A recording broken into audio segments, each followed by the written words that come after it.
हाँ जी, राम राम जी। क्या हाल चाल आपके? उम्मीद करता हूँ आप और आपका परिवार ठीक ठाक होगा।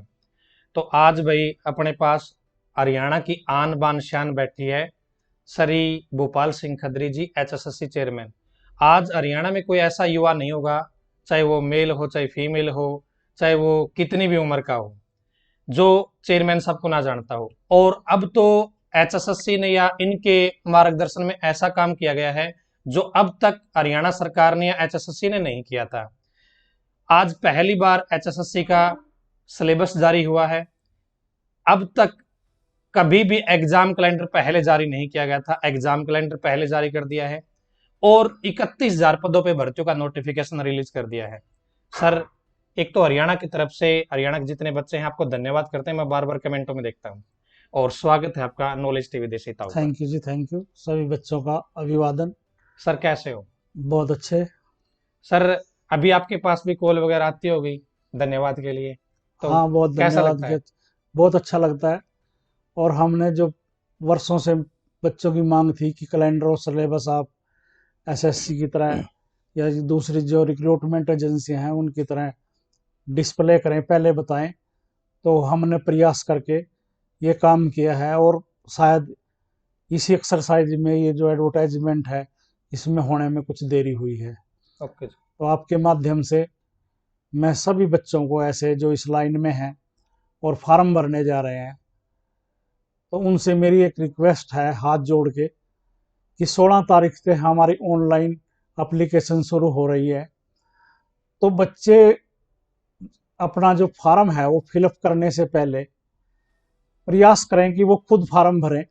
अगर उन्होंने साइबर कैफे वाले से भी फार्म भरवाना है तो उनकी उपस्थिति वहाँ साइबर कैफे के पास हो, वो खुद फार्म भरते टाइम उपस्थित रहें और गलतियां कम से कम करें। और सारी इंस्ट्रक्शंस हमने अखबार के माध्यम से, साइट के माध्यम से, सोशल मीडिया के माध्यम से हमने सबको बता दी हैं। तो सारी इंस्ट्रक्शंस प्लीज आप केयरफुली भरें, क्योंकि अभी भी जो हमारी टीजीटी की भर्ती की एप्लीकेशन चल रही है उसमें बच्चे बार बार जो है गलती करते रहते हैं। और हमारे सिस्टम में ऐसा कोई सिस्टम नहीं है कि हम गलती को सुधारें। तो हम करेक्शन का टाइम दे भी सकते हैं, नहीं भी दे सकते। तो इंस्ट्रक्शंस केयरफुली पढ़ें और फॉर्म अपना बिल्कुल बिल्कुल शांत मन से भरें। कोई भी उसमें गलती नहीं होनी चाहिए, क्योंकि एक गलती उसको हाई कोर्ट तक ले जाती है और फिर हम वहाँ जवाब देते हैं। और हाई कोर्ट भी ये कहती है कि आपने इंस्ट्रक्शंस फॉलो नहीं की, तो आपने पहले फॉर्म भरने से पहले इंस्ट्रक्शंस पढ़नी चाहिए थी। तो आप लोगों के, आपके चैनल के माध्यम से सभी ऐसे अभ्यर्थियों से प्रार्थना है कि वो गलती कम से कम करें। यानी कि एक छोटी सी गलती भी भारी पड़ सकती बिल्कुल है। भारी पड़ पता नहीं सकती कितने साल आपको चक्कर कटवा दे। है। बिल्कुल। कई बार तो हमने ये देखा कि उस बच्चे की 100% सिलेक्शन जोन में था वो, मगर उससे छोटी सी गलती हो गई और वो सिलेक्शन जोन से बाहर निकल गया। ठीक है जी।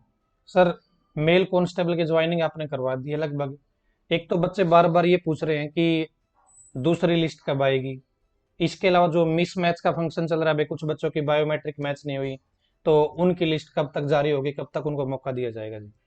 नहीं, हमने पहले एक लिस्ट 3087 की भेजी थी, उनकी लगभग ज्वाइनिंग हो चुकी है। और उसमें लगभग 300 बच्चे जो हैं वो अपसेंट हैं, जो ज्वाइनिंग करने के लिए किन्हीं कारणों से नहीं आए। दूसरी लिस्ट हमने 2046 की भेजी थी, उसकी बायोमेट्रिक हो चुकी थी।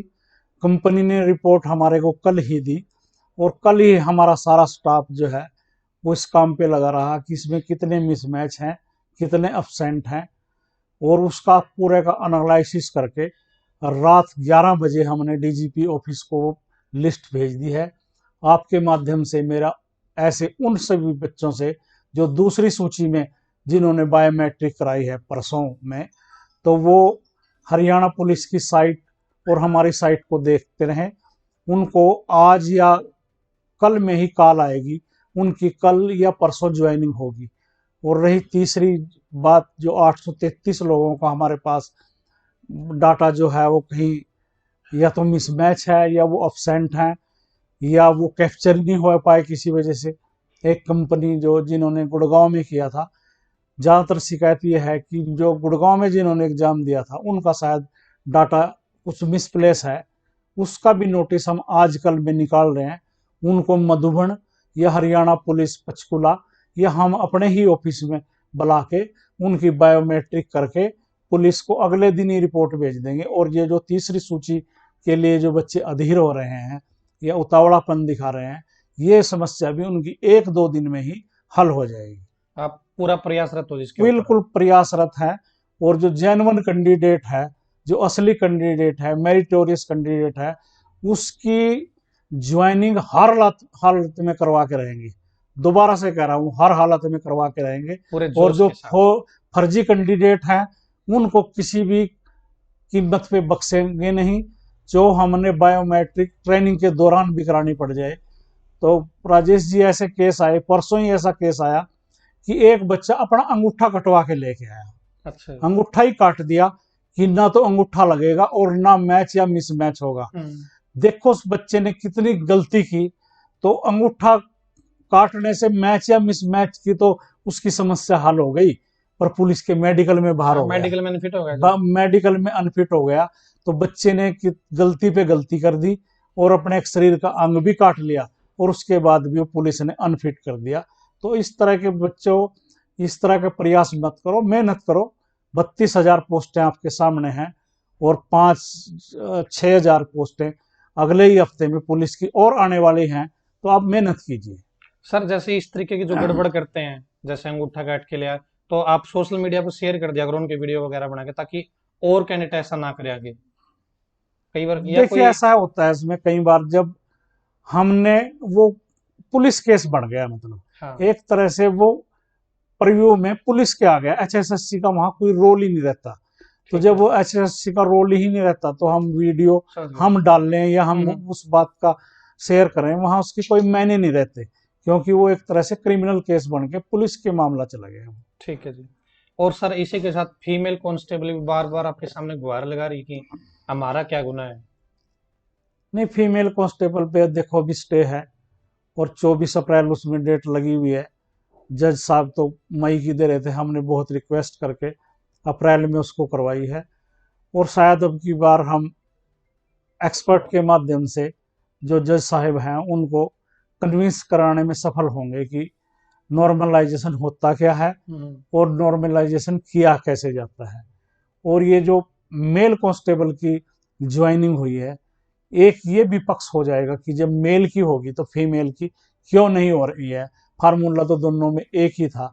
तो इससे भी थोड़ा हमारे को बूम मिलेगा और शायद अच्छी खबर मिले अप्रैल में जो हमारी बेटियां तो बहनें आप हैं। अपने लेवल पे काम कर रहे हो जिस पूरा काम कर रहे हैं, हम भर्ती करने के लिए बैठे हैं। भर्ती में करोड़ों रुपए खर्च होते हैं, कोई हम ये थोड़ी चाहते हैं कि भर्ती ना हो।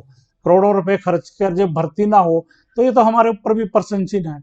जितनी हम ज्यादा भर्ती करेंगे उतनी ही सरकार की एचएसएससी की वाहवाही होगी, खासकर मेरी होगी। तो मैं क्यों नहीं चाहता, बड़ाई और मिठाई किसको अच्छी नहीं लगती। तो मैं तो चाहता हूँ भर्ती जल्दी से जल्दी हो। कुछ बच्चों के आरोप भी है जी आपके ऊपर जी। कि अब 1 साल से बच्चे बैठे थे, अपना प्रयास कर रहे थे, कभी कहीं पे कभी कहीं पे, हर भाई नेता के पास भी जा रहे थे, एचएसएससी ऑफिस में भी जा रहे थे, हरियाणा पुलिस डिपार्टमेंट में जा रहे थे, तब तक ज्वाइनिंग नहीं करी। अब इलेक्शन आ गए तो। नहीं नहीं नहीं, बिल्कुल मैं पहले दिन से जो क्लियर था और मैं एजी ऑफिस में और सरकार को ये बार बार बता रहा था कि फीमेल कांस्टेबल पे स्टे है, मेल पे कांस्टेबल पे तो स्टे ही नहीं है। कुछ बातें ऐसी होती हैं मैं सार्वजनिक रूप से नहीं कह सकता क्योंकि वो सरकार या उसमें एजी ऑफिस इन्वॉल्व होता है। मैं पहले दिन से कह रहा था, हमारा पूरा आयोग कह रहा था कि ये फीमेल पे स्टे है, मेल पे है ही नहीं। और आप बार बार जो बात करते हो कि दोनों केस क्लब हो गए हैं, हाँ क्लब हो गए हैं, पर उसमें स्टे कब दिया, दिया ही नहीं स्टे। और जब अब भी फीमेल पे स्टे लेने के लिए अपोजिशन पार्टी या काउंसलर गए तो जज साहब ने खुद, जिसने स्टे दिया हुआ है फीमेल पे, उसने खुद कहा है दिखाइए कहाँ है स्टे मेल पे। तो मतलब इतनी स्ट्रांगली जज साहब ने खुद ही मानना है कि स्टे नहीं है। ठीक है जी। तो फीमेल कांस्टेबल ज्वाइनिंग जल्द हो जाएगी जी, बिल्कुल जल्दी होगी, काम कर रहे हो जी। देर आएंगे दुरुस्त आएंगे। ठीक है जी। सर हरियाणा पुलिस भर्ती की जो नई अभी 6,000 वैकेंसी और भी आपने निकाल रखी है सीईटी के तहत, तो एग्जाम कैलेंडर में उनका जिक्र नहीं किया जी कुछ भी। बच्चे कह रहे हैं कि नहीं, उनका राजेश इसलिए नहीं किया क्योंकि अभी हमारे पास जो उनके रूल्स हैं भर्ती के, आरआर कहते हैं हम जिनको, रिक्रूटमेंट रूल्स, वो फाइनल होके नहीं आए हैं। वो होम सेक्रेटरी से चीफ सेक्रेटरी के पास पहुंच गए हैं और शायद अगले हफ्ते तक वो आरआर जो रूल हैं वो हमारे पास आ जाएंगे। अब की बार उन्होंने अपने जो भर्ती प्रक्रिया है, जो भर्ती का क्राइटेरिया है, उसमें कुछ थोड़ा सा परिवर्तन किया है और परिवर्तित होके वो अगले हफ्ते तक हमारे पास आ जाएगा। और लगभग अगले 10 12 15 दिनों में हम पुलिस विभाग की तरफ से जो हमारे पास रिक्विजिशन आ रही है 5,000 मेल और 1,000 फीमेल कांस्टेबल के लिए, उसकी भी ऐड निकाल देंगे और साथ के साथ डेट भी बताएंगे कि हम इस तारीख को आपका एग्जाम लेंगे। ठीक है सर जी, यानी कि हरियाणा पुलिस की भर्ती आ रही है, बच्चे परेशान ना हो, आपको भी मौका दिया जाएगा पुलिस में लगने का। इसके साथ सर आपने टीजीटी की भर्ती निकाल रखी है 7,500 पदों पे, ऑनलाइन फॉर्म भरे जा रहे हैं, लेकिन सर उसमें बहुत ज्यादा प्रॉब्लम आ रही है बच्चों को, फॉर्म एक्सेप्ट नहीं हो रहे, लास्ट में जाके वो नॉट एलिजिबल कह रहा है, या 2015 के एचटेट आपने वैलिड किए थे वो भी अभी तक नहीं शायद। नहीं, ये सारी समस्याएं हल हो गई हैं। कई बार समस्याएं क्या है, जो वर्किंग में टीचर है उसका एक्सपीरियंस को वो उठा नहीं रहा है। आज ही मैंने अभी बात की है कंपनी वाले से कि इस समस्या को भी देखो। जैसे ही कोई समस्या मेरे पास व्हाट्सएप पे आती है तो मैं कंपनी को फॉरवर्ड करता हूँ और वो उधर से उसका सॉल्यूशन करते हैं। 2015 के जो एचटेट की बात है वो सोल्व हो गया मामला। कुछ जो था साइंस में कई ऑप्शन है कि उनकी क्वालिफिकेशन जो है, हम्म। एसेंशियल क्वालिफिकेशन और करके है, तो हाँ। कई क्वालिफिकेशन को सिस्टम उठा नहीं रहा था, वो उठा रहा है। और ऐसा नहीं है किसी को पार्टिकुलर एक दो कैंडिडेट को प्रॉब्लम आ रही होगी राजेश जी, वरना 35,000 फार्म क्यों भरे जाते। आज की डेट में 35,000 एप्लीकेशन हमारे को रिसीव हो गई है। तो इसका मतलब ये है कि फार्म तो भरे जा रहे हैं। किसी इंडिविजुअल किसी कैंडिडेट को अगर प्रॉब्लम आ रही है तो वो मेरे को व्हाट्सअप करे और मैं व्हाट्सएप पे जो इसको सोल्व कर सकता है टेक्निकल पर्सन वहाँ, उसको उसका मोबाइल नंबर भेजूंगा और खुद भी फॉरवर्ड करूंगा उसको कि बच्चों को इस तरह की समस्याएं आ रही हैं। ठीक है सर। सर आपने और सारी भर्तियों का सिलेबस भी बता दिया, एग्जाम डेट भी बता दी, लेकिन टीजीटी भर्ती का ना सिलेबस बताया है, ना एग्जाम डेट जारी करी अभी तक। बहुत जल्दी इसी हफ्ते में, मतलब इसी हफ्ते का मतलब 1 2 दिन में ही हम सिलेबस भी और टेंटेटिव डेट भी जो है बच्चों को टीजीटी की बता रहे हैं। और मेरा बच्चों से सबसे प्रार्थना है कि हमारा प्रयास ये है कि जो सी क्लास के हमारे एग्जाम होंगे, टीजीटी का एग्जाम हम उससे भी पहले ले लें। तो ये मान के चलें आप अप्रैल के लास्ट में या अप्रैल के मिड में हम टीजीटी का एग्जाम लेने जा रहे हैं।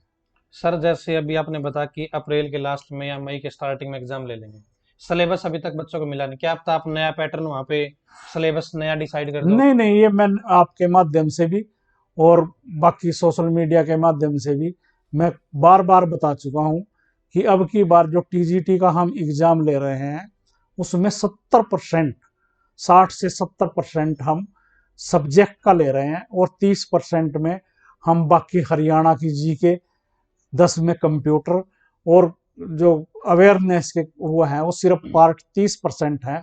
जैसे कोई हिंदी का किसी को टीचर लगना है तो हिंदी का लिटरेचर, हिंदी की व्याकरण, हिंदी के गद पद सद, ये सब ऑथर कौन है उसके, तो इसी से सिलेबस आपका 70% आने वाला है। ये बात मैं लगभग 6 महीने पहले कह चुका हूँ।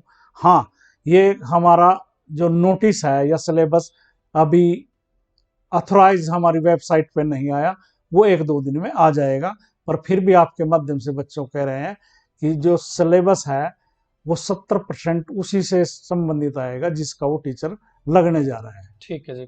सर टीजीटी भर्ती में यदि बच्चा 2 पोस्ट के लिए एलिजिबल है, तो क्या वो अप्लाई कर सकता है एक ही फॉर्म के अंदर? एक क्यों, अगर वो 3 में 4 में है तो वो कर सकता है, एक ही फॉर्म में करेगा। और हम इस तरह की व्यवस्था करेंगे, एक सब्जेक्ट का पेपर हम मॉर्निंग में, एक का इवनिंग में उसी स्थान पे लें। अगर बच्चे कोई कॉमन कैंडिडेट हैं हम्म। और उनका आपस में कोई सब्जेक्ट क्लैश हो रहा है तो हम सब्जेक्ट को क्लैश नहीं होने देंगे, उसी सेंटर या उसी जिले में उसका अगला पेपर भी उसी दिन लेंगे। एक क्यों, 2 या 3 4 जितने में भी वो क्वालिफाई करता है तो वो कर सकता है। ठीक है जी, ये बहुत अच्छा स्टेप है जी आपका। दूसरा सर, अभी जो फॉर्म भरे जा रहे हैं उनमें कुछ बच्चों से गलती हो जाती है, पोस्ट भी अप्लाई हो जाती है, लेकिन वो एरर हो जाता है, कुछ ना कुछ मिस्टेक हो जाती है, तो क्या बच्चा नया फॉर्म भर सकता है?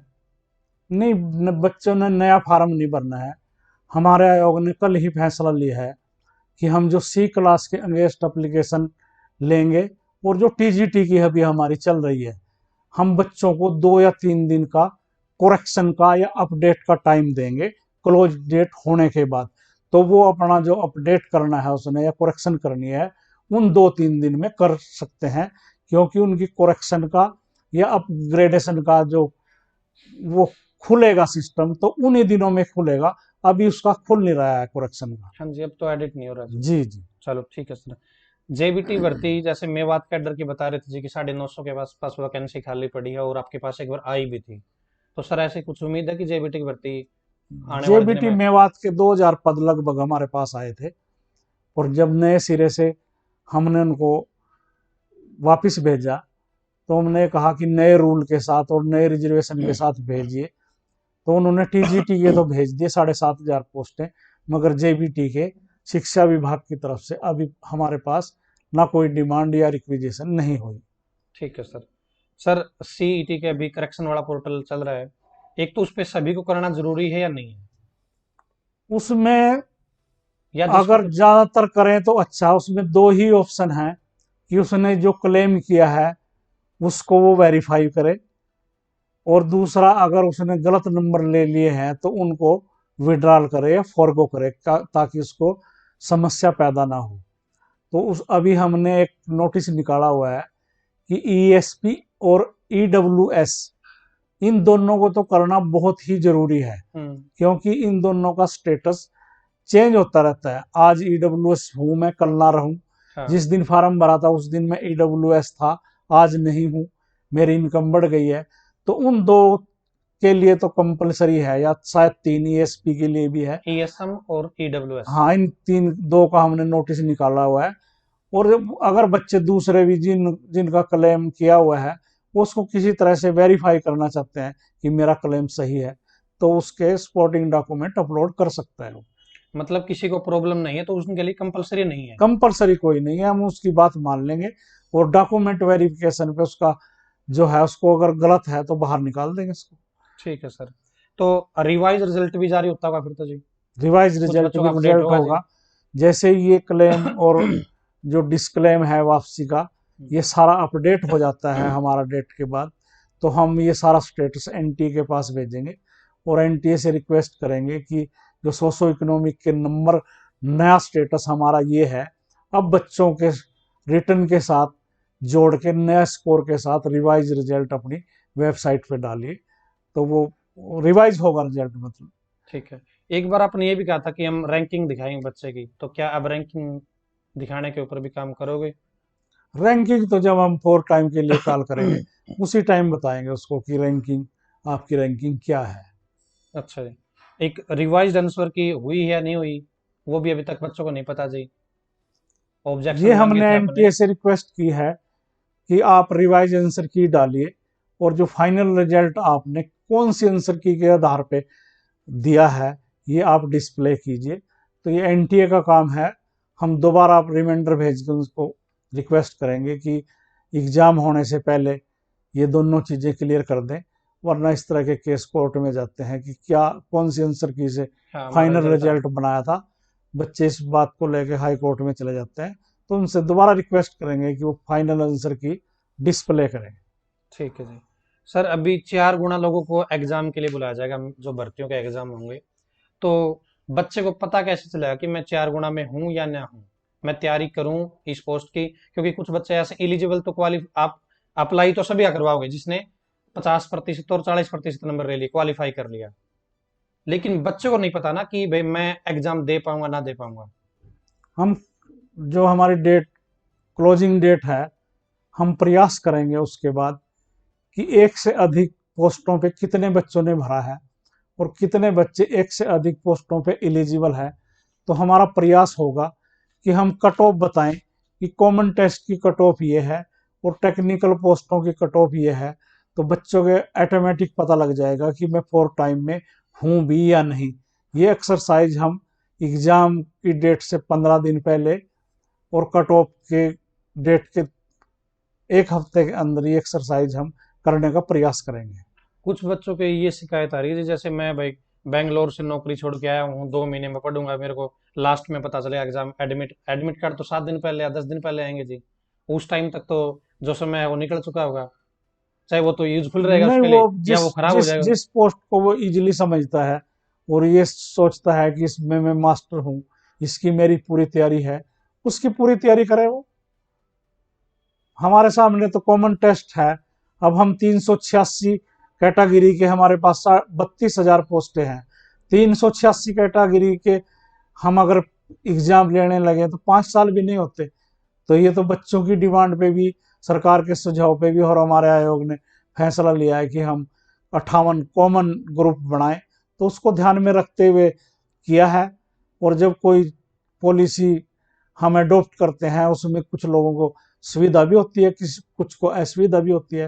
हर बिल्कुल सर। सुविधा और असुविधा को और ध्यान में रखते हुए करें तो ये काम सिरे नहीं चढ़ सकता। बिल्कुल सर, ये चीज आपने स्टेप अच्छा लिया कि कॉमन बना दिया, अपने ग्रुप से ले लिया। अब आप कितने 58 ग्रुप है ना सर, जी, 57 या 58 58 ग्रुप का। उतने एग्जाम लेने वाले हैं। लेकिन सर यदि आप ऐसा कर दो कि फॉर्म अप्लाई करवा लिए, उसके 2-4 दिन बाद आप लिस्ट दिखा दो कि इस पोस्ट के लिए ये बच्चे एलिजिबल है, ये क्या, प्रयास करेंगे, आपका अच्छा ताकि सुझाव। बच्चे उसके हिसाब से तैयारी कर पाए। आपका सुझाव अच्छा है, बच्चों का भी कहीं का क्वेश्चन है ये, इसके लिए प्रयास करेंगे। और सर आपने डाटा दिया कि 3,57,000 बच्चे ऐसे हैं जिन्होंने 38 नंबर से ज्यादा नंबर लिए हैं, और इतने ही लोग अप्लाई कर पाएंगे आगे। लेकिन सर उसमें आपने एक चीज ध्यान नहीं दी होगी, या हो सकता है कुछ और विषय है उसका। जनरल के लिए 50% नंबर लेना जरूरी है, लेकिन आपने जो डाटा दिया है 3.5 लाख बच्चों का, उसमें तो आपने 40% के हिसाब से दिखा रखा है कि नहीं, हमने सबका उठा लिया ना। हमने एक कहा हमारे पास 3,57,000 जो बच्चे हैं वो पास हुए हैं या एलिजिबल हुए हैं। वो जो हमारा क्राइटेरिया था, रिजर्वेशन कैटेगरी का 38 नंबर, और जो जनरल कैटेगरी का था वो 47.5 था। तो हमने तो एक काउंट 38 के ऊपर का उठा लिया कि हमारे पास सभी कैटेगरियों में ये लोग 3,57,000 एलिजिबल हैं। और मैंने तो इससे आगे भी पूरा कैलेंडर दिया कि जनरल में कितने क्वालिफाई हैं, बीसी एससी और रिजर्वेशन वालों में कितने हैं, ईएसपी में कितने हैं। तो पूरी लिस्ट भी दी है मैंने साथ साथ। तो उसमें सर जनरल के भी आपने 38 नंबर से ऊपर वाले दिखा रखे, ना कि 49 या 47। जनरल के नहीं दिखाए, वो हमने कुल पास आउट दिखाए हैं। उसमें एससी बीसी या रिजर्व कैटेगरी भी इंक्लूड है और जनरल भी इंक्लूड है। उसके अलावा हमने एक टेबल और दी है, शायद आपने देखी होगी, वो जनरल में कितने पास, एससी में कितने पास, वो भी अलग से दी है। ठीक है जी। सर अभी एक्सपीरियंस के ऊपर 2-4 सवाल आ रहे हैं। एक्सपीरियंस एक तो सोशो इकोनॉमिक क्राइटेरिया के लिए वैलिड होता है, अभी टीजीटी की भर्ती है उसमें एज के लिए भी वैलिड है जी वो। तो कौन से एक्सपीरियंस से एज में छूट मिलती है, कौन से एक्सपीरियंस को सोशो इकोनॉमिक क्राइटेरिया के लिए वैलिड माना जाएगा? एक्सपीरियंस जो है सोशो इकोनॉमिक का, वो तो जो उसकी सिमिलर पोस्ट के लिए ही माना जाएगा। अगर कोई टीजीटी के लिए भर रहा है तो टीजीटी के जिस सब्जेक्ट के लिए भर रहा है उसी में उसका एक्सपीरियंस होना चाहिए। अगर वो कहे कि मैं तो क्लर्क लग रहा हूँ इतने साल से स्कूल में, तो क्लर्क का थोड़ी मानेंगे, टीजीटी ही का ही मानेंगे, मतलब सेम पोस्ट का मानेंगे। गवर्नमेंट डिपार्टमेंट से होना चाहिए या वो प्राइवेट का भी चलेगा जी, वो सोशो इकोनॉमिक गवर्नमेंट क्राइटेरिया के लिए? डिपार्टमेंट से होना चाहिए। अगर कोई प्राइवेट स्कूल या कॉलेज में है तो हमने उसके लिए कहा है कि डायरेक्टर एजुकेशन के साइन हो कि आपका स्कूल जो है वो एफिलेटेड है या नहीं। अगर वो प्राइवेट का भी चलेगा, अगर एफिलेटेड है और डायरेक्टर एजुकेशन के उस पर सिग्नेचर है, काउंटर साइन है। सोशो इकोनॉमिक क्राइटेरिया नंबर मिल जाएंगे जी जी, उनको? मिल जाए। चलो ठीक है जी। सर सीईटी का फॉर्म आज से जैसे 2 साल पहले भरा था, उस टाइम पे इनकम 1,80,000 फैमिली आईडी में लिखी थी। लेकिन अब यदि देखते हैं तो वो इनकम किसी की 4 लाख, किसी की 5 लाख ऑटोमेटिक हो रखी है। यही तो अपडेट करने के लिए पोर्टल खोला हुआ है कि आपने जो क्लेम किया था उसको वेरीफाई करो, आज की डेट में आपकी स्थिति क्या है। लेकिन जब फॉर्म भरते हैं तो वहां पे लाइन लिखी है कि जो फॉर्म भरने की डेट है उससे पिछला साल क्या थी आपकी स्थिति, वो पूछ नहीं, रखी है। हमने उसकी जो फाइनेंशियल ईयर जो पिछला निकाली वाला, थी जुलाई की 13 या की कौन दस डेट है, जुलाई दो हजार 10 बाईस 22 के, उस तक का जो स्टेटस है वो हम एक्सेप्ट करेंगे, क्योंकि हमारी क्लोज डेट वो थी। तो आज की इनकम काउंट नहीं करोगे आप? नहीं, आज की नहीं करेंगे। क्योंकि अगर उसकी आज की बढ़ गई इनकम है, उसमें 4 लाख दिखा रखे आज हैं। अगर लेकिन उसकी बढ़ गई है तो उसको नॉट एलिजिबल नहीं करेंगे। वो वैलिड है जी, वो हाँ जी, 10 जुलाई 2022 के जी हिसाब से आप जी जी, उसको जब देखो हम फिजिकली डॉक्यूमेंट वेरिफिकेशन करेंगे तो हम उसी डेट का स्टेटस देखेंगे उसका। ठीक है जी। और मैरिड लड़की को फादरलेस के नंबर मिलते हैं या नहीं मिलते जी? मिलते हैं, फादरलेस के मिलते हैं, नॉन जॉब के नहीं मिलते। अगर उसके ससुराल में कोई सर्विस में है, जो बताया गया है कि सास ससुर, उस स्पाउस मतलब पति पत्नी से में से, या अनमैरिड बच्चे, या अनमैरिड देवर, तो अगर उसमें नॉन जॉब के नहीं मिलेंगे, फादरलेस के मिलेंगे। फादरलेस के पीछे मैं पहले भी बता चुका हूँ, सरकार की मंशा ये है कि वो बच्चा जब पढ़ रहा था, हम्म। उसको अच्छा अचीव करने के उसके पास चांस थे, तो उसके फादर नहीं रहे थे, तो उसके घर में अर्ली जो अर्निंग हेड था वो नहीं रहा था, तो उसने सफर किया है इसके लिए।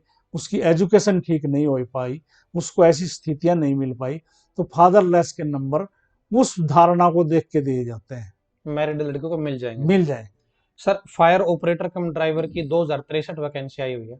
इसमें कुछ बच्चों को डाउट ये है कि इसमें जो फायर फाइटिंग का बेसिक सर्टिफिकेट कोर्स मांगा है वो हरियाणा से चलेगा, हरियाणा गवर्नमेंट का चलेगा, या प्राइवेट सेंटर का चल जाएगा, या फिर नागपुर में एक सेंटर है जी नहीं, वहां का उसमें जो वैलिड? हमारी एडवर्टाइजमेंट है उसमें लिखा हुआ है स्टेट गवर्नमेंट या गवर्नमेंट ऑफ इंडिया हाँ जी। से एफिलेटेड है जो इंस्टीट्यूट, उसका चलेगा। यदि किसी ने इसी ट्रेड से आईटीआई कर रखी है तो वो वैलिड चलेगा बिल्कुल जी। वैलिड है, अगर कोई आईटीआई इस तरह के कोर्स कराती है तो। और कुछ बच्चे कह रहे हैं कि जी आजकल फर्जी डिप्लोमे भी बिक रहे हैं जी, तो फर्जी डिप्लोमा डॉक्यूमेंट वेरिफिकेशन भी निकल आएंगे, और हमने अब की बार तो बड़ी सख्ती से जो डिपार्टमेंट में जिसकी सिलेक्शन होती है उस डिपार्टमेंट को ये कहा हुआ है कि आप ज्वाइनिंग सिर्फ इनकी सब्जेक्ट टू करके करिए, और सभी डॉक्यूमेंट जो इसने दिए हैं उनकी वेरिफिकेशन कराइए, जिस इंस्टीट्यूट से किया है, किस यूनिवर्सिटी से किया है, किस संस्था से किया है। अगर वहां से ये आता है कि ये डुप्लीकेट है या ये यूनिवर्सिटी फेक है, तो उनको सिलेक्शन के बाद भी बाहर निकलेंगे। ऐसा बच्चे प्रयास बिल्कुल ना करें।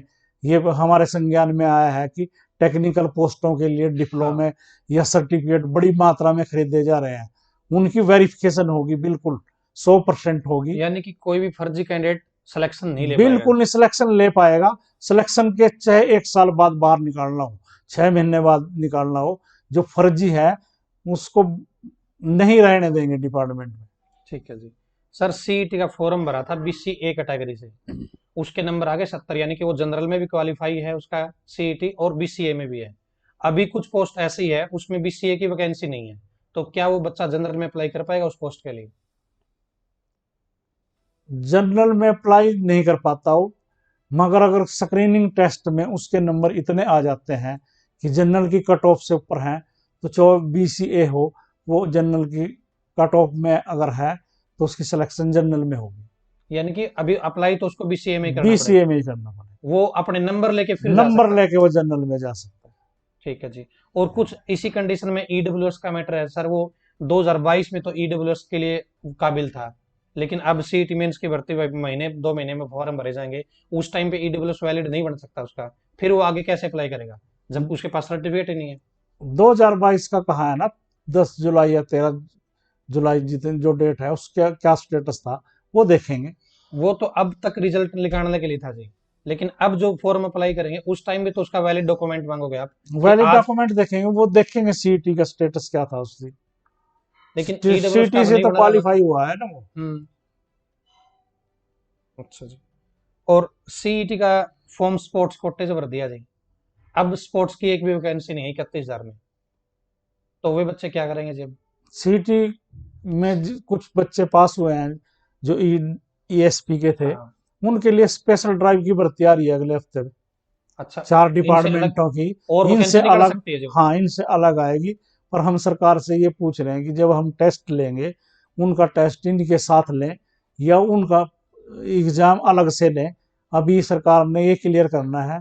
कुछ डिपार्टमेंटों ने तो हमारे पास रिक्वेजिशन भेज भी दी थी, जैसे एजुकेशन डिपार्टमेंट ने, तो हमने ये कहा है कि हम उनके ऊपर सीटी लागू करेंगे या ये भर्ती सीटी से एग्जेम्प्ट होगी।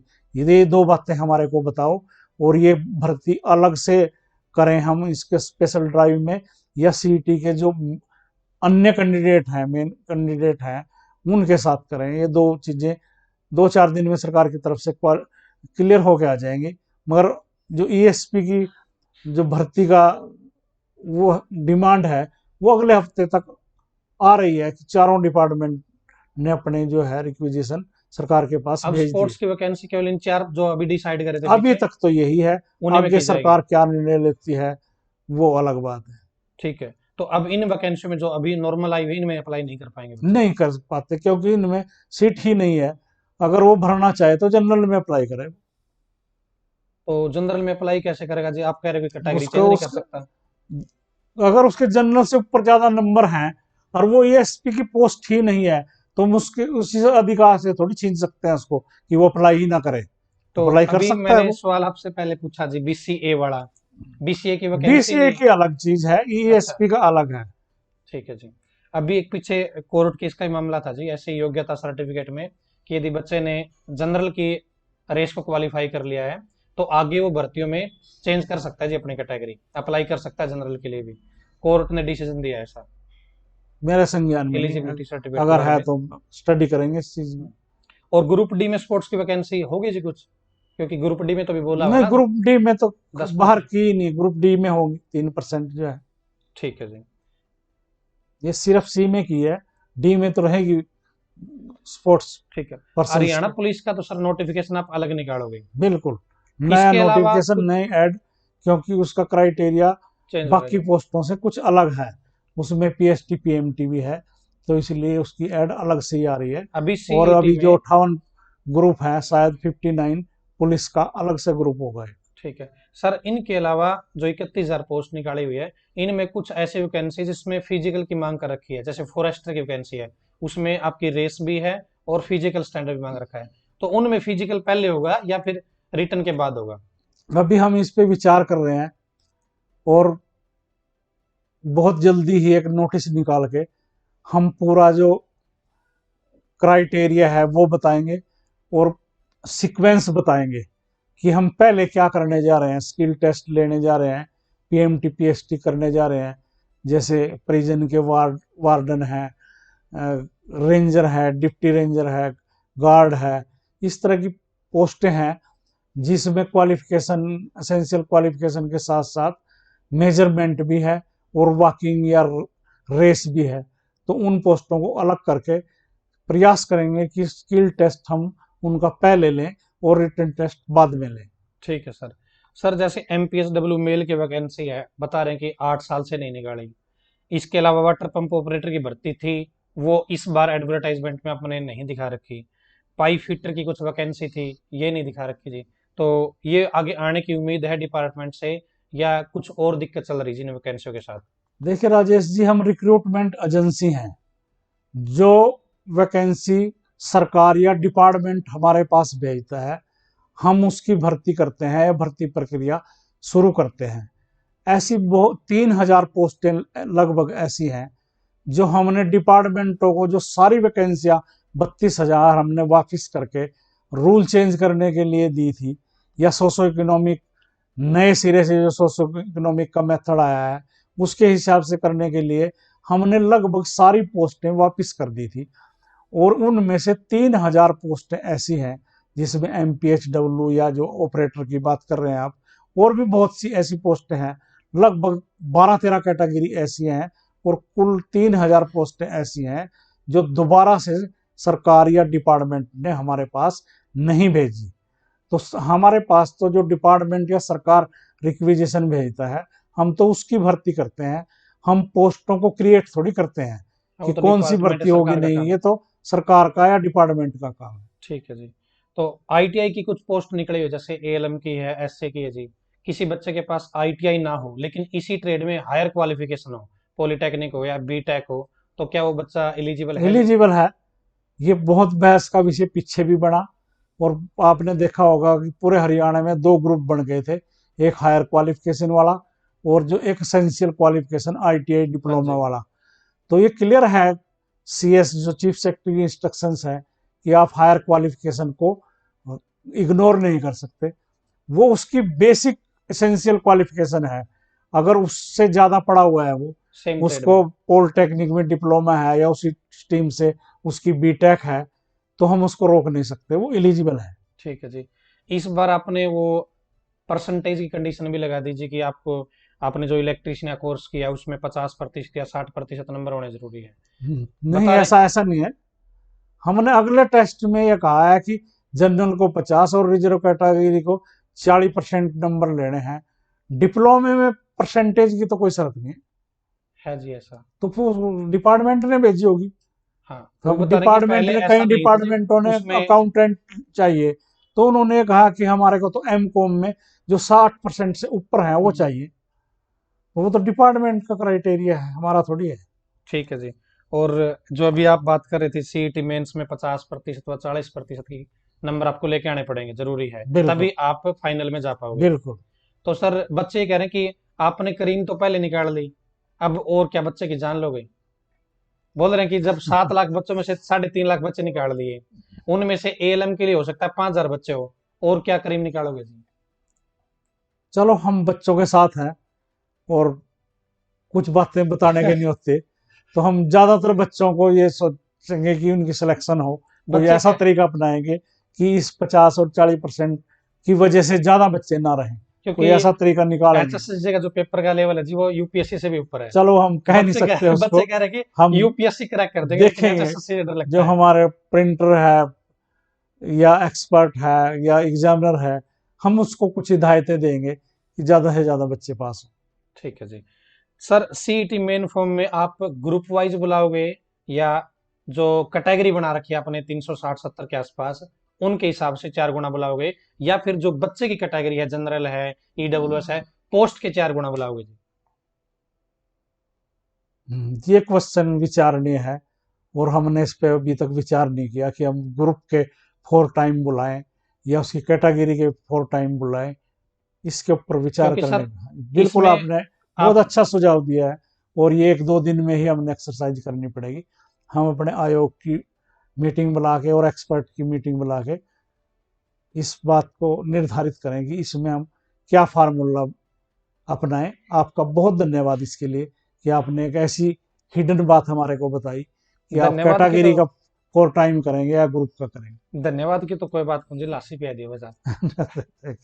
अच्छा जैसे सर 31,000 वैकेंसी भी निकाल रखी है, तो कुछ लोग कह रहे हैं कि भाई यहाँ पे डायरेक्ट इसका 4 गुना, भाई 1.25 लाख लोगों को बुलाया जाएगा, या ऐसा ही है या कुछ और नहीं नहीं नहीं, अभी तक। पोस्टों का 4 टाइम।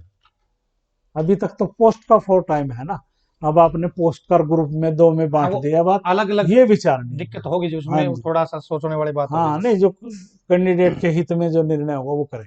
अभी कुछ बच्चे कह रहे हैं कि सर सिलेबस तो ठीक है, एचएसएससी चेयरमैन साहब ने दे दिया, धन्यवाद है उनका, लेकिन वो सिलेबस ऐसा दे दिया कि हम लगातार 6 महीने 1 साल भी पढ़े तो भी वो कवर नहीं हो सकता, इतना वाइड सिलेबस है।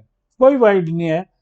जो जैसे टीजीटी का आप देख रहे हैं, एक इस चीज का आप देख रहे हैं, जेई का देख रहे हैं, स्टाफ नर्स का देख रहे हैं, वो 70% वो है जो पढ़ के आया है। वो सिर्फ उसने जो पढ़ा था वो किताबें उठानी है।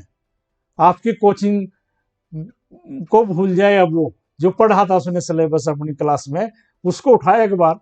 कॉमन वाले और में उसका फायदा उसको ये होगा, अगर सिलेक्शन भी नहीं हो रही है तो वो अपडेट हो जाएगा। हम्म, प्राइवेट फैक्ट्रियों में उसमें भी उसको काम मिल हाँ सकता है। स्पेसिफिक में तो उसको फायदा हो बिल्कुल जाएगा जी, बिल्कुल। बिल्कुल। जो आपको चाहिए, डिपार्टमेंट को चाहिए, वो हाँ चीज उसको हाँ जी, नॉलेज हाँ जी। होगी। और ये आपके माध्यम से और कैंडिडेट की मांग थी ये, कि मैंने बिल्कुल लगना स्टाफ नर्स है, आप पूछ रहे ढाका कहाँ की राजधानी है मेरे से। बिल्कुल। मेरे से पूछो ना मरीज को कैसे ट्रीट करना है।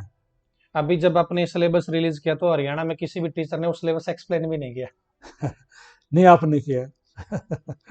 चलो, लेकिन अच्छा स्टेप है जी। अब नहीं तो भाई 2 महीने बाद कवर हो जाएगा, लेकिन स्टेप अच्छा है, अब बच्चों को ये चीज मिल गई। नहीं, आपने जो सिलेबस डाला, आपका फोन आया कि ये ठीक नहीं है, पर बाद में आपने तुरंत ही मान लिया कि मैंने अब उसको बड़े ध्यान से पढ़ा है, और आपके एक साथी ने उसको एक्सप्लेन किया, मैंने आपकी वीडियो हाँ जी, देखी, वो सिर्फ, बहुत अच्छे ढंग से किया। यही जरूरत थी बच्चों को एक्सप्लेन वो करने अब तक किसी और ने नहीं किया जी अपने। की। नहीं, आपने बहुत अच्छा किया।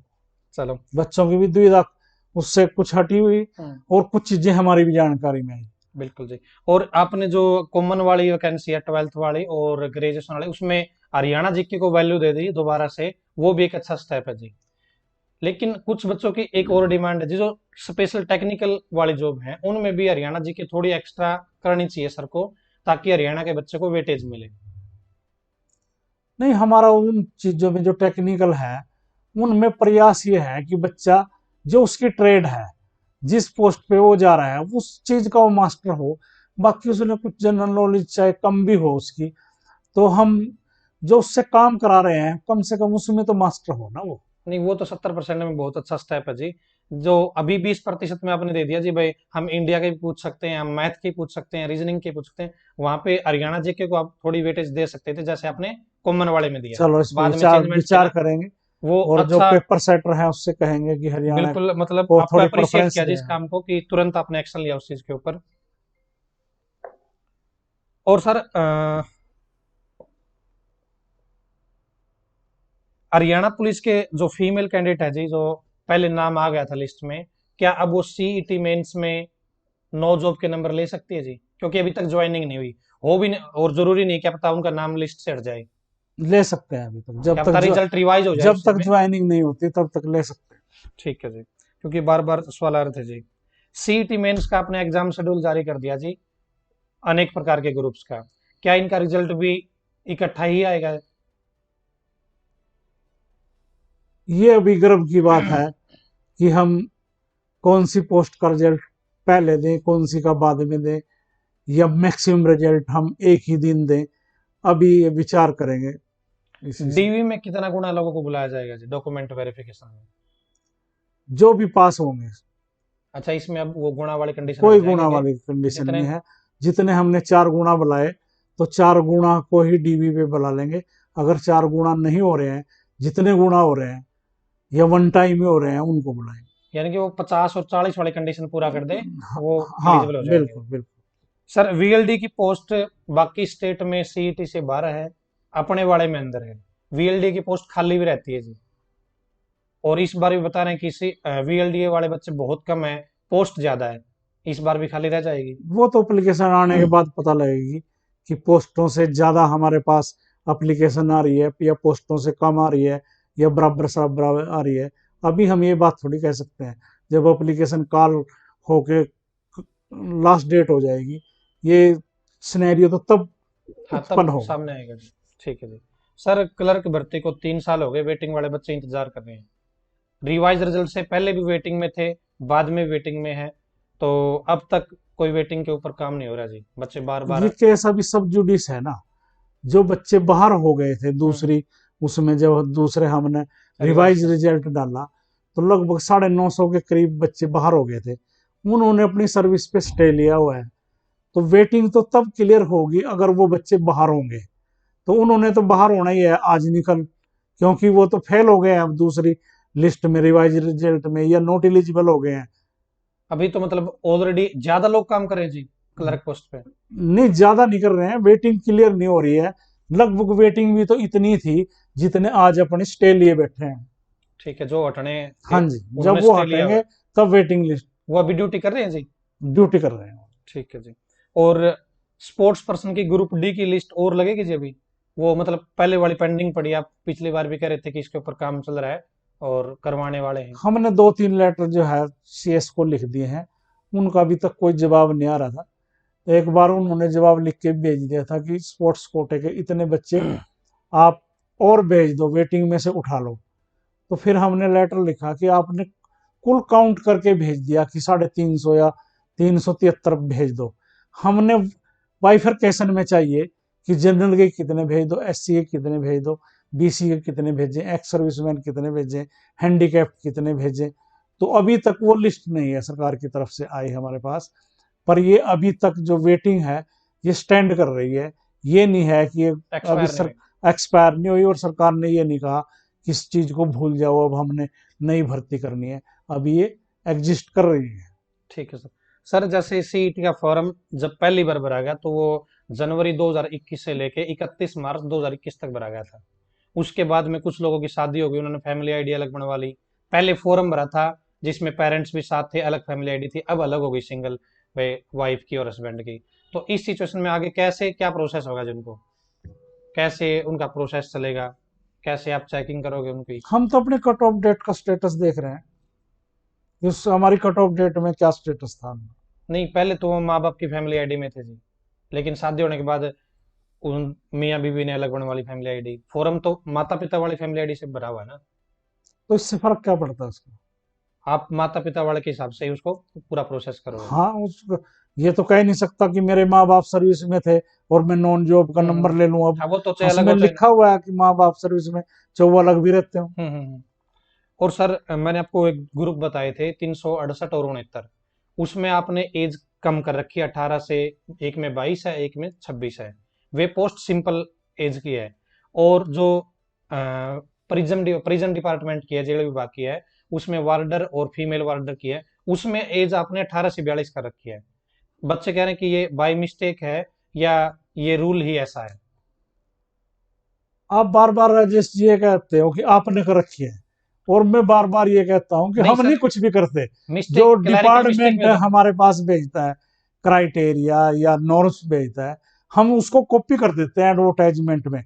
पर आपने कहा कि 18 से 22 है उसमें, और उसका मेजरमेंट भी देख रहे हैं, फिजिकली भी देख रहे हैं उसमें। इसमें हम देखेंगे कि ऐसी कौन सी पोस्टें हैं जिसमें हमने 18 से 42 लिख दिया, उनमें 18 से 27 या 18 से 30 या 18 से 26 निकलना चाहिए था। वो हम देखेंगे इन चीजों को। ठीक है जी। एक बच्चे ने सर डिस्टेंस से ग्रेजुएशन करी, उसी टाइम पे उसने रेगुलर आईटीआई कर ली सेम टाइम पे, अब वो दो पोस्ट के लिए एलिजिबल है, क्या वो वैलिड बच्चा है नो जी? वैलिड, कोई वैलिड नहीं है। वो एक चला रूल है सकता है। सरकार के, भारत सरकार के, कि एक टाइम में आप एक ही कर सकते हो। अब सरकार ने जो है एक रूल निकाला है यूजीसी ने, कि अगर आप एक परमानेंट आप पोस्ट ग्रेजुएट कर रहे हैं तो एक आप प्राइवेट भी कर सकते हैं। अभी तक रूल लागू नहीं हुआ, तो पीछे तो जिसने किया वो नॉट एलिजिबल होगा, क्योंकि एक टाइम में आप एक ही कोर्स या एक ही डिग्री कर सकते हो। यानी कि उसको एक ही में बिल्कुल एक ही में। चलना चाहिए आगे जी। हाँ जी। ठीक है जी। सर एजुकेशन क्वालिफिकेशन कब तक की काउंट करी जाएगी? जैसे एक बच्चे ने सीईटी का फॉर्म भर दिया 10वीं बेस पे या +2 बेस पे, अब उसकी ग्रेजुएशन भी हो चुकी है, अब आप ये 16 तारीख से फॉर्म स्टार्ट होंगे, तब तक उसकी ग्रेजुएशन कंप्लीट हो गई, क्या वो पटवारी का फॉर्म भर पाएगा? सी क्लास के लिए जब आप अप्लाई कर रहे हैं ना, हम्म। उस टाइम आप सीईटी को भूल जाइए, हम्म। क्योंकि सीईटी हमारा क्वालिफाइंग टेस्ट था। ठीक है। और डी के लिए 10वीं और सी के लिए 12वीं करना अनिवार्य था। हाँ जी। और हमने सीईटी का फॉर्म भरते टाइम उससे उसकी क्वालिफिकेशन मांगी ही नहीं थी। हमने सिर्फ जो हमारा एसेंशियल क्वालिफिकेशन थी, मिनिमम क्राइटेरिया। 10th या +2, उससे वो मांगी थी। अब वो सी क्लास के लिए जब फॉर्म भरेगा, अपने जितने भी उसके पास डिप्लोमे या हायर क्वालिफिकेशन है, या उसकी पोस्ट के हिसाब से जो सूट करती है, तो अब अपलोड करेगा वो फॉर्म। अब लग जाएगी जो उसकी एक्स्ट्रा बिल्कुल लग क्वालिफिकेशन है लग तो। जाएगी। और सर। अगर वो +2 करके उसने सीईटी दी थी, अब वो ग्रेजुएट हो गया है या बीटेक जो भी कर लिया उसने, तो अब हम अपनी डेट, जो हमारी कट ऑफ डेट है फॉर्म भरने की, आखिरी तारीख, उस तक उसकी जो है मार्कशीट या डीएमसी जारी होनी चाहिए, हम तो उसको देखेंगे। ठीक है जी। सर कुछ बच्चे जैसे एज के बारे में पूछ रहे हैं, एज अब से काउंट करी जाएगी या सीईटी फॉर्म की लास्ट डेट थी वहां नहीं, से? अब से जैसे हरियाणा पुलिस की ना ना, भर्ती निकलती है। सीईटी की का क्या, सीईटी तो 3 साल के वैलिड है। ये थोड़ी है कि जिसने 2023 में सीईटी कर ले, वो जाके 25 में कहेगी मेरी तो 22 में एज थी तो मैं ओवरेज नहीं हुआ। हम तो पोस्ट के अगेंस्ट जो यानी कि अब एज जो है वो पोस्ट देखेंगे। निकलेगी उस टाइम पे जो एज बि, मांग बि, रखी है वो बि, पूरी होनी चाहिए आपकी बिल्कुल अब। बिल्कुल। तो सर जैसे कोरोना का टाइम था, पुलिस वाले बच्चे कह रहे हैं कि भर्ती तो हर साल 5,000 पदों पे आनी थी, सीएम साहब ने अनाउंसमेंट करी थी, कोरोना के कारण नहीं आई, भर्ती पूरी नहीं हो पाई, तो क्या उनको थोड़ा बहुत रिलीफ मिल सकता ये है? पॉलिसी मैटर है, इस तरह के डिसीजन सरकार लेती है, ना कि एचएसएससी। आप रिक्वेस्ट डाल सकते हो जी इस हाँ, कोई तरीके। प्रेजेंटेशन मेरे बच्चों की आएगी, तो जो आप भी मेरे फॉरवर्ड कर पास सकते रिक्वेस्ट आती है मैं सरकार को फॉरवर्ड करता हूँ। हो। अच्छा सर, ये 4 गुणा वाला रूल और क्वालिफाई के मामले बार बार कोर्ट केस भी चल रहा है, बच्चे भी आपके पास आ रहे हैं, तो ये कुछ सुधार होने की उम्मीद है या नहीं इसमें? भाई 4 गुणा की नहीं, जगह। अभी तक तो हम जो सीईटी का ड्राफ्ट है उसके हिसाब से चलेंगे, क्योंकि सर्विस रूल्स या जो भी ड्राफ्ट बनाया सरकार ने बनाया है, अभी तक फॉर टाइम का है। आगे क्या होता है, सरकार ही कुछ अपना डिसीजन बदलती है या कोर्ट की तरफ से कोई इस तरह की जजमेंट आती है, ये अलग बातें हैं। पर अभी तक मैं क्लियर करना चाहता हूँ, ये फॉर टाइम ही है, as per draft of CET. Sir जैसे आपने अभी एग्जाम ले लिया और कोर्ट में केस चल रहा है, तो कोर्ट बाद में बोल देगी कि आपने एग्जाम कैसे ले लिया, अभी तो कोर्ट में प्रोसेस था, हम तो 10 गुना का रूल करने वाले थे, आपको नहीं, सजेस्ट करने कोर्ट वाले भी थे। अगर इस तरह का कोई डिसीजन देती है तो वो अगर एग्जाम से पहले देती है तो लाभ तो उसका तभी है। हम्म। एग्जाम होने के बाद कोर्ट का कोई डिसीजन आता है तो उसका कोई लाभ थोड़ी हुआ। ओके जी, पहले मिल जाएगा तो आप चेंज कर सकते हो। पहले आए तो चेंज कर सकते हैं, सरकार चेंज करेगी, हम क्यों। ठीक है। पार्टी सरकार बनेगी इसमें, क्योंकि रूल उन्होंने निश्चित किया है ना। बिल्कुल तो बिल्कुल। एचएसएससी ने तो रूल नहीं बनाए, तो सरकार पार्टी है, अब भी हम पार्टी नहीं है कोर्ट में। ठीक है जी। सर ग्रुप डी के फॉर्म कब से स्टार्ट होंगे, कितने पदों पे भर्ती होगी, एग्जाम कब होगा? गोली मत देना जी बस। ग्रुप डी के लिए अप्रैल में मान के चलो कि जिन्होंने बच्चे नहीं भर सके थे वो, और जिन्होंने भर दिया था 10,54,000 जो कॉमन कैंडिडेट थे सी में भी और डी में भी, उन्होंने कोई अपडेट करना है, लगभग अप्रैल में पोर्टल खुलेगा। और स्पष्ट करना चाहते हैं सरकार की भी, कैंडिडेट की भी और आयोग की भी ये इच्छा है कि हम पहले सी क्लास की पोस्टें भर लें और उसके बाद हम डी की भरें, क्योंकि कोई डी को छोड़ के सी में ना आए, वही स्थिति उत्पन्न हो जाएगी। हमने 18,000 डी के लिए भरे थे और रह गए हमारे पास आज की डेट में 7 या 8 हजार लोग सी में चले गए। तो हमारा प्रयास होगा कि हम सी की भर्ती पहले कर लें और डी की बाद में करें। इसलिए पोर्टल तो अगले महीने तक खुलेगा, मगर जो एग्जाम है वो जुलाई सितंबर तक होगा। इनके एग्जाम के बाद ही प्रोसेस जी करोगे जी इसके ऊपर, फॉर्म अभी भरवा लिए जाएंगे जी जी जी। अप्रैल के अंदर। सर एक डाइटिशियन की पोस्ट आई हुई है, उसमें क्वालिफिकेशन का मैटर बता रहे बच्चे कुछ की गड़बड़ है। उसमें बता रहे कि आपने जो पढ़ाई मांग रखी है उसके लिए एलिजिबल योग्यता मांग रखी है, वो हरियाणा में कोई करवाता ही नहीं, ना यूनिवर्सिटी करवा रही, ना ही कोई कॉलेज करवा रहा है। आप लोगों के माध्यम से और बच्चों की रिप्रेजेंटेशन से और व्हाट्सएप पे मैसेज, सोशल मीडिया पे हमारे संज्ञान में ये बात आई है। और आपने देखा होगा हमने कल ही उस बारे में एक कोरिजेंडम निकाल दिया है। उसमें कुछ डाइटिशियन के स्पेलिंग में भी और कुछ क्वालिफिकेशन को भी लेके जो डिस्प्यूट था वो हमने कोरिजेंडम के माध्यम से क्लियर कर दिया है। और कुछ हमारे पोस्टों में जो हमारी एस सी बी सी की सीटें हमने ज़्यादा दिखा दी थी, वो जनरल की ज़्यादा थी ना कि एस सी बी सी की। ये दोनों थी ना कोरिजेंडम, और ये जो कॉमन दोनों ग्रेजुएशन और पोस्ट ग्रेजुएशन के, हाईलाइटर आया था जी ये जी। हमने कोरिजेंडम करके क्लियर कर दिए है। और अभी अभी भी अगर कोई डाउट है तो बच्चे हमारे को रिप्रेजेंटेशन दे सकते हैं। जैसे कल ही हमारे पास कोचेज के जो कैंडिडेट वो आए थे, तो हमने उनकी गंभीरता से बात सुनी और जिन जो कुछ उन्होंने कहा हमने उसको मान के अपने सिलेबस में चेंज कर दिया। कि उन्होंने कहा कि ये तो हम पढ़ते ही नहीं जब कोर्स करते हैं हम कोचेज के लिए। उनका सवाल ये थे कि आप गेम से संबंधित भी प्रश्न पूछिए। तो हमने उनको यहाँ समझाया कि हम कॉमन टेस्ट ले रहे हैं, अगर हम खो खो के खिलाड़ी से और दूसरे क्रिकेट के खेल। पूछें या उससे कबड्डी के पूछें या वॉलीबॉल के पूछें, तो ऐसा तो हम पार्टिकुलर गेम के तो नहीं पूछ सकते। मगर कॉमन आपने पूछना। कोर्स में क्या पढ़ा था और एक खिलाड़ी के लिए कॉमन क्या बातें हो सकती हैं, चाहे वो किसी भी गेम का खिलाड़ी है, हम ज्यादातर प्रश्न वो पूछेंगे। और वो संतुष्ट हो गए कि आपकी बात ठीक है कि मैं क्रिकेट का खिलाड़ी हूँ और पूछ रहे आप मेरे से तीरंदाजी का, तो वो संतुष्ट हुए। तो कुछ बच्चे ही पूछ रहे हैं जी, आपने कोई बच्चों को संतुष्ट करने का कोई कोर्स वगैरह कर रखा है क्या जी? आप जो भी यहाँ पे आता है उसको संतुष्ट करके ही भेजते हो? नहीं, ऐसा नहीं है कि 100% संतुष्ट होते हैं, संतुष्ट भी नहीं होते। सोशल मीडिया पे पता नहीं क्या क्या मेरे को कहते भी हैं लोग, और जो मिलने आता है वो भी कह के जाता है कि चलो देखें हाई कोर्ट में देखेंगे, ऐसा करके जाता है। शायद मेरे ही खिलाफ केस लड़ रहे हो, एचएसएससी के खिलाफ ना लड़ रहे हो। पर चलो मैं सकारात्मक रूप से लेता हूँ कि किसी बच्चे की कोई प्रॉब्लम मेरे से सोल्व हो जाए, व्हाट्सएप से हो जाए, किसी मेरे से मिलने से हो जाए और उसकी जेन्युइन है। हम जेन्युइन को ही तो कर सकते हैं, अगर कोई बिल्कुल। गलत उसकी बात है तो उसको तो हम मान ही नहीं सकते। नहीं यही अच्छी बात है जी आपके बारे में, मतलब हर बच्चा ही कहता है भाई वहां पे जाते हैं ना, कम से कम प्रॉब्लम सुनी तो जाती है हमारी। नहीं, सॉल्व भी करते हैं अगर उसकी जेन्युइन समस्या हाँ, है। चलो बहुत अच्छी बात है। एक सर फार्मासिस्ट वैकेंसी का भी आपने मॉडिफिकेशन अभी जारी किया था, लेटर, उसमें क्या चेंजमेंट किया है जी?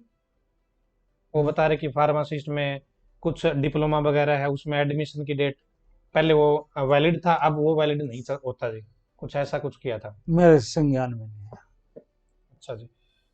और सर सीईटी फॉरम में नाम वगैरह की मिस्टेक थी क्या? अब जो आप फार्म भरवाओगे नाम अपने हिसाब से सही डाल सकता है, नहीं डाल सकता बिल्कुल बच्चा? डाल सकता है। और यहीं तक नहीं, जब वो डॉक्यूमेंट वेरिफिकेशन पे आएगा, एक एफिडेविट लेके आ जाए, तो हम उस टाइम भी उसको ठीक करेंगे उसको। ठीक है जी। तो बहुत सारे सवालों के जवाब चेयरमैन साहब ने दिए हैं, और इतने सवाल हो गए होंगे शायद चेयरमैन साहब थक गए होंगे जवाब देते देते। अभी सर को बहुत ज्यादा मतलब बिजी थे, मैंने मुश्किल से बोला सर मैं एक बार टाइम दे दो, और एक बार टाइम लड़ने के बाद तो मैं छोड़ कौन करता। सर आप कुछ मैसेज देना चाहते हो कि आप इतनी भर्तियां करने वाले हो अभी 2-4 महीनों में, तो बच्चे गलत राह पे ना जाए, कुछ आपका संदेश किस तरीके से भाई फोकस करें अपने काम पे जिससे उनकी नौकरी निश्चित हो? हरियाणा के बच्चे जो हैं, पूरे हमने देश में देखा है कि वो सरकारी नौकरीकर्ता को प्राथमिकता देते हैं। तो अभी हमने 32,000 लगभग पोस्टें सी की निकाली हैं, 6,000 हम पुलिस की निकालने वाले हैं, और डी की निकालने वाले हैं। इस तरह से लगभग हम 60-62,000 पोस्टें जो हैं वो लगभग जनवरी 24 तक भरने वाले हैं। तो बच्चों से मेरा अनुरोध ये है कि अगर वो सरकारी सर्विस पे आना चाहते हैं तो वो अपने पोस्ट के हिसाब से अभी तैयारी करें। और अगर वो इस एग्जाम क्लियर नहीं कर पाते तो वो अपना कोई छोटा मोटा धंधा और देख लें, मगर इफ एंड बट से सरकारी नौकरी में एंट्री का प्रयास मत करें, क्योंकि ये सारी चीज़ें अब बंद हो चुकी हैं। और अब तो उसकी योग्यता ही उसके काम आएगी। जैसा किसी ने कहा है कि आंधियां ही करेंगी चिरागों का फैसला, जिस दिए में तेल होगा वही जलेगा। चलो आजकल वैसे गैस चूल्हे आ गए जी, दूसरे लैंप लूंप आ गए चलो, सर ने बहुत अच्छा मैसेज दिया है, जिसमें दम होगा वो नौकरी ले पाएगा। और यदि आपके और कंफ्यूजन है तो आप चेयरमैन साहब से कभी भी पूछ सकते हैं। कॉल पे मैंने यहाँ पे देखा कि 5-7 कॉल आई है बच्चों की, डायरेक्ट बात कर रहे हैं। और शायद किसी भी डिपार्टमेंट में आपको ऐसा चेयरमैन नहीं मिलेगा जो खुद बच्चों की प्रॉब्लम सुन रहा है और उनको सोल्व भी कर रहा है। तो सर बहुत बहुत धन्यवाद, आपने टाइम निकाला। Thank you, thank you. और आप सभी का बहुत बहुत धन्यवाद, आपने यहाँ तक वीडियो देखी। धन्यवाद।